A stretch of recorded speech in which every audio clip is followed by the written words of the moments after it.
Don Richard Medina está con nosotros. Richard, ¿cómo estás? Muy bien, ¿cómo te sientes? ¿Cómo va todo? Un saludo a todos los que nos escuchan. Feliz como siempre de tenerte aquí arrojando luz. Richard, hace pocos días vimos unas recomendaciones del FMI, del Fondo Monetario Internacional, sobre diciéndole al gobierno dominicano de que es necesaria la reforma fiscal. ¿Qué tanto es esto una recomendación o es una orden? ¿Qué pasa? ¿Cuál es la situación? El Fondo Monetario hizo prácticamente un copy-paste. Dijo lo mismo que dijo en 2023 en su informe del artículo 4. Cada año el fondo va a los países, una comisión, y analizan cómo va la economía, hacen recomendaciones de cómo mejorar la economía. Eso se llama la evaluación del artículo 4. Este año ellos vinieron y dan la misma recomendación que dieron el año pasado, de que el gobierno debe hacer la reforma, a pesar de que también dicen que la deuda es sostenible. Se dieron un retweet a ellos mismos. Yo creo que fue una especie de retweet. Pero dicen que la deuda es sostenible siempre y cuando se haga esta reforma. Ahí está variando un poquito. El año pasado ellos hacen un análisis que se llama de sostenibilidad de la deuda pública y entienden que encontraron, yo lo creo así, que la deuda es sostenible, es decir, que el gobierno puede seguir pagando la deuda en el futuro y al gobierno le van a seguir prestando dinero los agentes internacionales. Ahora bien, los niveles de déficit fiscal es que estamos gastando mucho más que lo que estamos recibiendo de ingresos o de impuestos. Esos niveles de déficit son muy altos y ya están comenzando a amenazar esa tranquilidad fiscal, esa tranquilidad de la deuda que tenemos nosotros. Esa capacidad de pago que tenemos. Sí. Por ejemplo, al FMI, ¿qué nosotros le debemos? Porque yo leía como que en 2022 le debíamos 600 y algo millones de dólares. No. Después de 2011, 2010, 2011, cuando se rompió el último acuerdo con el Fondo Monetario Internacional, nosotros no hemos recibido recursos. El fondo no le debemos nada. Sí nos prestó para la pandemia una facilidad ahí, pero no es algo tampoco que nos ate o nos vincule con ellos, como si lo sería un acuerdo stand-by, que es lo que se ha hecho en República Dominicana 2 o 3 veces en los últimos 30 años. O sea, no tenemos condicionantes con ellos. Y entonces, ¿cuál es el papel al final nuestro ante esta recomendación? ¿Tendremos que hacerle caso o tenemos la capacidad de, como hicimos en el 2003, extenderlo un año más? Porque se decía que la reforma fiscal vendrá después de otras reformas, supuestamente, que el gobierno quiere introducir. Dependerá de los objetivos del gobierno. Muchas veces los gobiernos lo que hacen es que le piden ayuda, vamos a decir, a estos organismos internacionales para ellos tratar de promover internamente la gente. Es decir, si el Fondo Monetario nos dice eso le da mayor legitimidad al equipo económico del gobierno para poder plantear la reforma fiscal en el futuro. Entonces hay un juego ahí siempre diplomático, político, que se da con las declaraciones de estos organismos internacionales. Vamos a ver qué hará el gobierno en los próximos días. Pero tú que eres economista, Richard, y que te juntas con muchos otros economistas, que estás en las universidades, ¿qué has escuchado de qué tipo de reforma pudiéramos estar enfrentando? Porque la gente tiene mucho temor, digámoslo así, tanto los empresarios como el ciudadano de a pie. Cada vez que escucha la palabra o el término reforma fiscal, tiembla y cada vez lo estamos escuchando más. Mira, yo creo que el gobierno ahora mismo está negociando internamente, viendo qué tipo de figuras para implementar una reforma fiscal. Recientemente fue aprobada la Ley de Responsabilidad Fiscal, que es una especie de correa que el gobierno dice que se va a poner a nivel del gasto público, es decir, para que el gasto público no crezca tanto. Yo creo que esa ley es inaplicable. Vamos a ver qué sucede este año el que viene. ¿Inaplicable por qué? Porque plantea que el gasto primario, es decir, el gasto público sacando los intereses que se pagan por la deuda, tiene que crecer a una tasa de la inflación más 3%. Es decir, si la inflación es 3,5%, el año que viene el gasto primario debe crecer en 3,5 más 3. Como una indexación por inflación del gasto. Claro, pero el problema es que nosotros tenemos una serie de gastos que crecen más que eso. Claro. Crecen con la economía, como el 4% del PIB para educación preuniversitaria y transferencias que se le hacen al Banco Central. Entonces, cuando tú sumas todo eso, tú tienes que reducir bastante el gasto de capital u otro tipo de gasto, como el gasto en salud. Que ya tenemos el gasto de capital más bajo en toda la historia. Claro, lo tenemos muy bajo y sigue bajando. Entonces, tú no vas a tener otra opción que castigar el gasto de capital. Entonces, por ello digo que es políticamente inaplicable.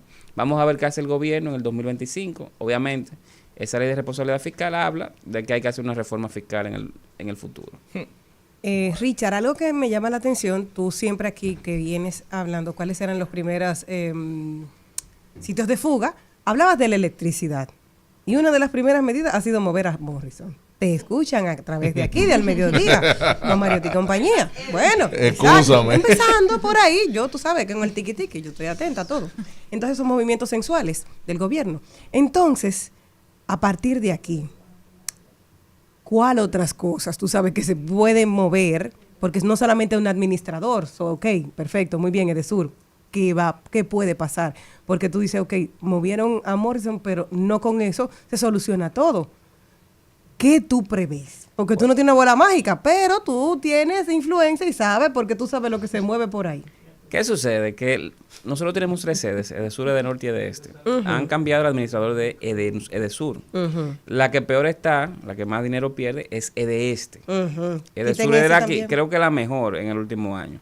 Entonces, se ha tratado de resolver una situación, yo creo que Morrison hizo un buen trabajo, se ha tratado de resolver una situación con una EDE, pero están las otras 2 que son las que más subsidios reciben.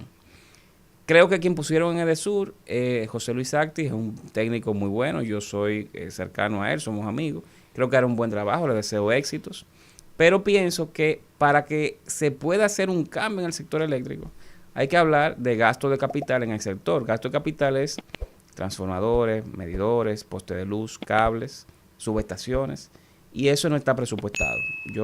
El plan de reducción de pérdidas que tiene el Consejo Unificado de las Empresas Eléctricas Estatales, de las sedes, que iba de 2021 a 2028, hablaba de un gasto promedio anual que ya debe andar por los 350, 400 millones de dólares. El año pasado, 2023, se gastaron 145 millones de dólares. Es decir que estamos muy lejos de gastar, de invertir lo necesario para que las pérdidas comiencen a reducirse de manera importante. Pero ayer vimos en el cierre de la legislatura, la última de este cuatrenio que ahora pasa, para los diputados, ¿verdad?, y los senadores, que se tomó un préstamo y una de las razones que decían, o el tema, era para reducir los apagones, para trabajar en el sector eléctrico. Realmente se necesita más dinero para eso porque se supone que los apagones están siendo por pérdida y falta de cobranza, digamos, y no necesariamente por pérdida de energía en la transmisión, aunque ya se han tomado varios préstamos para invertirlos en el sector eléctrico. ¿Qué tan necesario sigue siendo esto? Yo pienso que son necesarios. Ahora bien, hay un componente en las pérdidas que es de gestión comercial, o sea, de que las personas que trabajan en las EDES manden una factura a una casa y le caigan atrás de esa casa para que pague la factura, y si no la paga le corta la electricidad. Esa parte yo creo que está muy deteriorada. Ahora bien, la otra parte es que cuando se está haciendo gestión en las sedes, normalmente hay medidores que se van dañando, hay transformadores que se van dañando, desarrollos urbanos que implican una mayor necesidad de subestaciones, porque hay más casas, donde antes había una, ahora hay quizá 40 en una torre. Entonces, todo eso cuesta dinero. Y las sedes, salvo que el gobierno se lo dé, como le da el subsidio para pagar la electricidad, necesitan dinero para comprar esos equipos e instalarlos. Antes eso se hacía mediante préstamos y mediante recursos propios de las sedes. Ahora lo que estamos viendo es que no hay los préstamos, pero tampoco las sedes están generando esos recursos propios para pagarlo. De no hacerlo, yo pienso que va a seguir deteriorándose el nivel de pérdidas. De hecho, está subiendo en 2024 versus los primeros 5 meses de 2024 versus los primeros 5 meses de 2023. O sea, que ya en el 2023 había subido. Ha seguido subiendo y la tendencia es al alza. Entonces, bueno, aquí hay que ser sinceros y decir las cosas como son. Se necesita más dinero, más recursos, pero también se necesita un cambio que en Edesur inició, pero las otras 2 sedes para estar seguro de que ese dinero que se utilice en gasto de capital en la sede realmente dé algún fruto. Bueno, Richard Medina con nosotros, señores. Richard, siempre un placer conversar contigo. Bueno, esperemos que atención a las otras sedes. El Intran no termine como terminó la Edesur, ¿verdad? Porque ¿qué será de nosotros sin energía y sin tránsito? Hoy nos dieron una buena probadita. Un mejor país es posible. No, por Dios. Richard Medina, Richard, despídete de tu gente.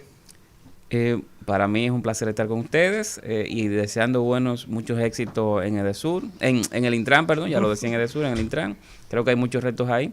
Y para aquellos que me quieran seguir, yo estoy en Twitter, lo que ahora se llama XX, en @RichardMedinaG, @RichardMedinaG, en Twitter o X. Ya saben, Richard Medina, economista, experto en políticas públicas, profesor, egresado de Harvard. La meca. Denle seguimiento. No se muevan de ahí. ¿Qué fue lo que dijo?